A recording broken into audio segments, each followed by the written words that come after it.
My girlfriend threw the engagement ring into the sea and demanded I propose again.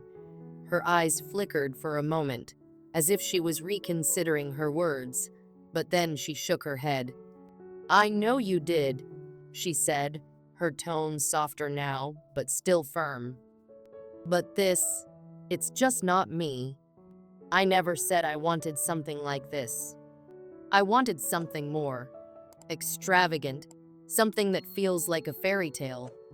A moment I can tell everyone about for the rest of my life." She paused, then added with a sigh, "This just feels small." I stood there, kneeling in the sand, the weight of her words pressing down on me. My heart felt like it was being slowly ripped apart. I had spent months planning, saving every penny, and imagining the moment when I would finally ask her to be mine forever. Yet here she was, standing in front of me, dismissing everything I thought would make her happy. "Jennifer, I don't understand," I said, trying to hold back the flood of emotions threatening to overwhelm me. "I thought this would be perfect. You love the beach. You always talk about it. And we have everyone here, people who care about us, who have seen our journey together. How is this not enough?" She didn't answer immediately. Instead, she glanced around at the scene, her eyes scanning the soft glow of the string lights, the twinkling candles, the sound of the waves that had always brought her peace. For a moment, it seemed like she was actually considering it, but then her gaze returned to mine, and I saw that familiar detachment in her eyes, the same one I had seen when she was upset about something, but unwilling to talk about it. "I didn't want a proposal from a movie," Jennifer continued, her voice now lower, almost regretful, but there was no mistaking the frustration behind her words. "I wanted something that reflected me, something that felt like the kind of love I've always dreamed of. Not this beachside dinner with a few people and a small ring." My heart sank. "Is it the ring?" I asked, almost unable to believe what I was hearing. I'd spent so much time picking it out, choosing something that felt timeless, something that matched her personality, something that wasn't flashy, but elegant, something that symbolized our love. "No, it's not the ring," Jennifer said, almost exasperated, as if the question itself was ridiculous. "It's not the dinner or the location. It's the idea that this is all you think I wanted. You should have known me better than this." Her words were like ice-cold water, dousing the warmth that had filled my chest. I had known her for 3 years. I had thought I understood her dreams, her desires, the little things that made her feel special. But now, standing there, I felt like I didn't know anything about her at all. Had I really been so blind?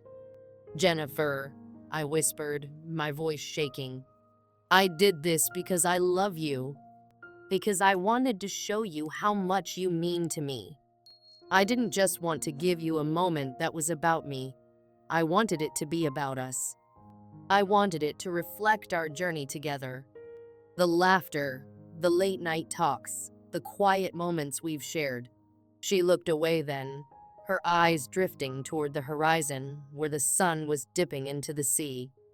For a brief moment, the silence between us seemed to stretch on forever, as if the entire world was holding its breath. Finally, she spoke again, though her voice was softer now, almost regretful. "I know you love me, but I also know that sometimes you don't listen to me. You assume what I want instead of asking me. This moment, it's about your vision of us, not mine." The realization hit me like a ton of bricks. I had been so focused on making this proposal a grand, unforgettable gesture that I had forgotten to ask her what she wanted. I had been wrapped up in my own idea of the perfect proposal without taking into account the woman I was proposing to. "I never thought of it that way," I admitted, the weight of my mistake settling in. I thought I knew what you'd want, but I should have asked. I should have listened more closely to what you've said, to what you've dreamed about. Jennifer looked at me then, her eyes softening just a little. It's not that you didn't try, or that I don't appreciate the effort. I do, but it's hard when you put all your energy into something that wasn't really for me. She bit her lip, clearly struggling with her words. I wanted a proposal that was about our future, not just the moment.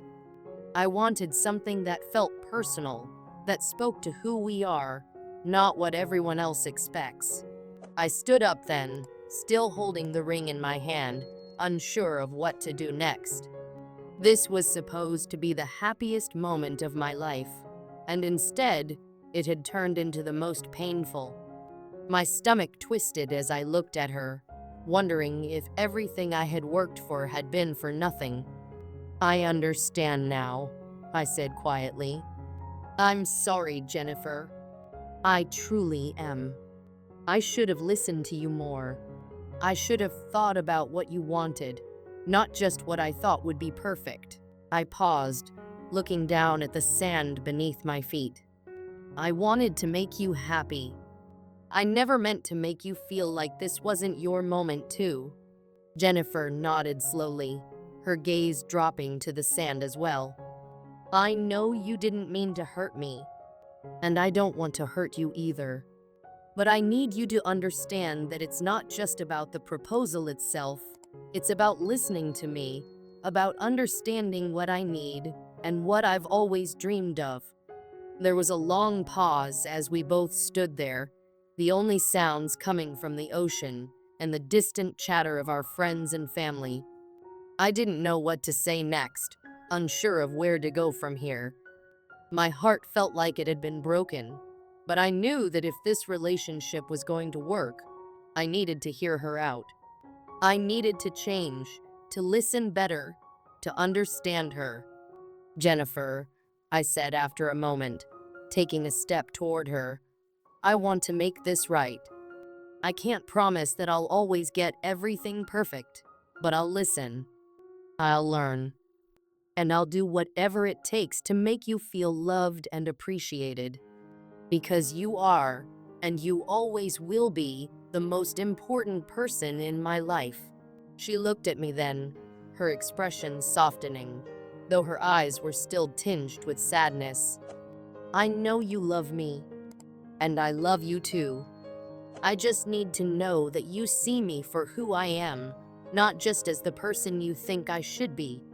I see you, I said, my voice steady now. I see you, Jennifer, and I want to spend the rest of my life learning more about you, growing with you, and making up for the times I've fallen short. I don't want a perfect proposal. I want a perfect life with you. For a long moment, Jennifer said nothing, but then she took a deep breath and smiled softly. Okay, she said, her voice a little shaky. Let's start again. But this time, I want it to be real. Just the two of us. No big spectacle. Just you and me, and whatever feels right in the moment. I smiled back, relief washing over me. It wasn't the proposal I had envisioned, but it was the beginning of something even more important, something real. And in that moment, I knew that no matter what came next, as long as we were together, everything would work out. I still didn't get to propose the way I'd imagined, but in the end, it didn't matter. Because the most important thing was that Jennifer and I understood each other better than before, and we were ready to build the future we both wanted together. I had planned the moment meticulously. Every detail was accounted for: the soft breeze off the ocean, the sunset dipping behind the horizon, the right spot on the beach where the crowd would be out of sight, but close enough to witness the magic. My heart raced as I knelt down, the small velvet box in my palm, holding my breath. Jennifer, I said softly, my voice shaking slightly as I looked up at her. Will you marry me? She blinked, her lips slightly parted as if in shock. For a split second, everything stood still. The world, the crowd, the waves, they were all just a backdrop to the woman standing in front of me, the woman I loved more than anything. But then she did something that would haunt me forever. Her eyes weren't on me. They were locked on the ring in my hand. The silence that had enveloped us shattered, and she reached down, snatching the ring from my grasp. Her gaze shifted from the sparkling diamond to the setting sun, her fingers running over the band, her lips curling into a slight frown. "This isn't even the kind of ring I wanted," she said, her voice cold and dismissive. Before I could even form a response, she lifted the ring to the light, examining it as if it were a trinket that held no value. Her gaze was condescending, almost as if she were judging me for the effort I had put into choosing it, for the sacrifice I had made to afford it. And then, as if it were the most casual thing in the world, she tossed the ring into the air. The crowd gasped in unison. It happened in slow motion, the glint of the diamond catching the light, the horrified gasps of our friends and family, the sickening plunk as it hit the water and disappeared forever. My breath caught in my throat, and for a split second, I thought I might be dreaming, but no, this was real. The ring that had symbolized my love, my commitment, was gone, swallowed by the ocean in a single, careless moment. My mother gasped. "Oh my God," she cried, her hands flying to her face in shock. "Did she just?" The whispers started. "Did she really just throw it in the ocean? Who does that?" I stood frozen, my mind racing to process what had just occurred. My eyes flitted between Jennifer, now standing before me with her arms crossed in what seemed like a satisfied gesture, and the empty space where the ring had once been. The horror of the situation hit me in waves, each one harder than the last. Jennifer, clearly oblivious to the devastation around her, simply looked at me, her expression hard and cold. "If you want me to say yes," she said with a dismissive flick of her wrist, "you'll need to do it again. The right way this time." My chest tightened as my mind struggled to wrap around her words. "The right way?" I repeated, my voice barely above a whisper. "What do you mean by that?" Her gaze never wavered. "I'm not some charity case, okay? If you want to marry me, you need to prove you're capable of doing it right.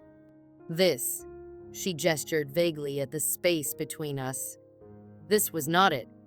A mixture of shock, humiliation, and fury erupted within me, and I could feel my heart pounding in my ears. How could she not understand the magnitude of what she had just done? This was supposed to be one of the most important moments of my life, a symbol of everything I had hoped for, and she had thrown it away like it meant nothing. "Jennifer," I began, my voice faltering, "do you have any idea what I went through to plan this? What I gave up just to make this moment perfect for you?" Her eyes narrowed, and her lips curled into a faint sneer. "It's not perfect. It's just, well, it's just not good enough. Love is supposed to be grand, don't you think? Not some beach proposal with a cheap ring." The sting of her words cut deeper than I could have imagined. I had spent months planning this moment, hoping she would appreciate the thought and effort I had put into it. But here she was, not even seeing the love behind it. "I did this for you," I said, my voice breaking.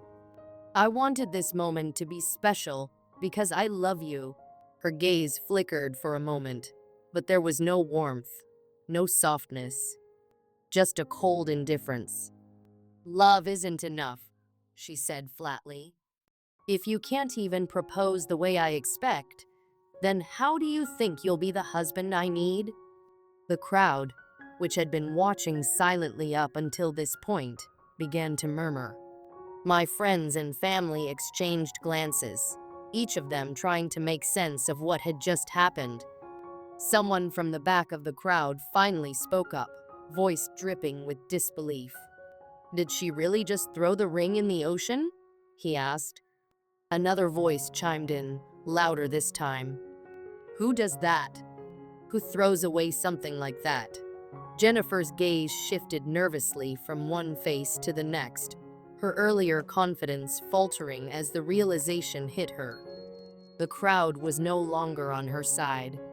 They weren't just spectators, they were witnesses, and they were not impressed. As the murmurs grew louder, Jennifer turned to glare at everyone. "I didn't mean it like that," she stammered, but there was no convincing anyone now. The damage had been done.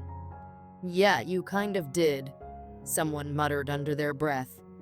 Jennifer, desperate, turned back to me, her voice softer now. "We can try again," she said, her tone almost pleading. "Somewhere better, Paris, Venice, wherever you want. Just, let's do it right this time." I stared at her, my heart sinking. "Jennifer, this isn't about where the proposal happens. It's about what it means. And you threw that away. You threw us away." Her face fell. For a brief second, I saw a flicker of regret, but it was gone as quickly as it came. She stepped closer, reaching for my hand. "I'm sorry," she said, her voice trembling. "Okay, I made a mistake. Please, just let me fix this. We can start over. I'll do better. I swear." But I knew better. Her words were empty now, nothing more than an attempt to salvage her ego. The moment had passed, and so had any chance I had of seeing her the same way. The whispers continued behind me. "Walk away, man," one of my friends said, his voice low but full of conviction. "You deserve better than this." I took a deep breath, trying to steady myself. I looked at Jennifer one last time, the woman I had once thought I'd marry, the woman I had planned my life around. And then I did what I should have done long before. "It's over, Jennifer," I said, my voice firm, final. Her face crumbled, and she began to sob, but I couldn't bring myself to feel sympathy. This wasn't about pity. It was about respect, and she had lost that respect the moment she threw that ring into the ocean. I turned my back to her, my heart heavy but resolute, and walked away. As I made my way through the crowd, I heard whispers of support. "Good for him," one of my friends said, his voice full of admiration. "She had it coming," another added. I didn't look back. The future I had envisioned with Jennifer had evaporated, swallowed by the sea, just like the ring. But as I walked away, I knew that at least I still had one thing left, the one thing that mattered more than any proposal, more than any grand gesture.